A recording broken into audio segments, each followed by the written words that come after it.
आइए आज हम लोग पढ़ते हैं टेंस यानी काल के बारे में।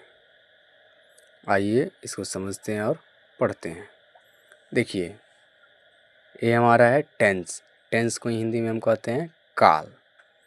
देखिए, समय के आधार पर काल 3 प्रकार के हैं। देखिए, समय के आधार पे काल को 3 प्रकार में बांटा गया है। जैसे पहला हमारा हो गया वर्तमान काल। वर्तमान काल को हम लोग इंग्लिश में कहते हैं प्रेजेंट टेंस। दूसरा हो गया हमारा भूतकाल, इसी को हम लोग कहते हैं इंग्लिश में पास्ट टेंस। तीसरा हमारा हो गया भविष्यत काल, इसी को हम लोग कहते हैं इंग्लिश में फ्यूचर टेंस। अब आखिर इन तीनों का परिभाषा क्या है, इसको भी हम लोग समझते हैं। देखिए, वर्तमान काल। वर्तमान काल का परिभाषा है जो समय अभी चल रहा है उसे वर्तमान काल कहते हैं।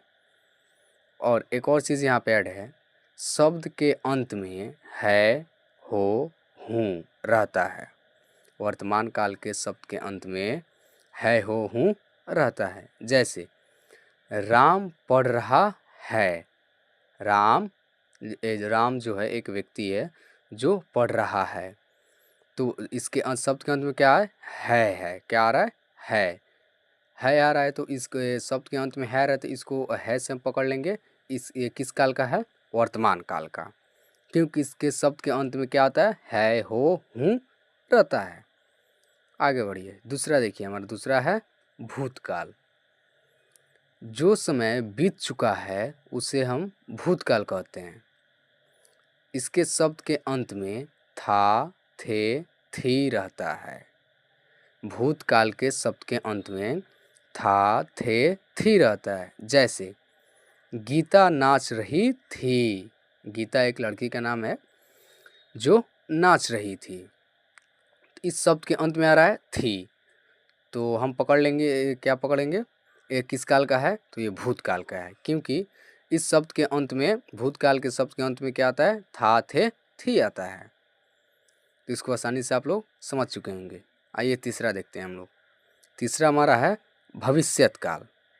जो भविष्य में होगा यानी आगे होगा उसे भविष्यत काल कहते हैं। शब्द के अंत में गा, गे, गी रहता है। भविष्यत काल के शब्द के अंत में गा, गे, गी रहता है।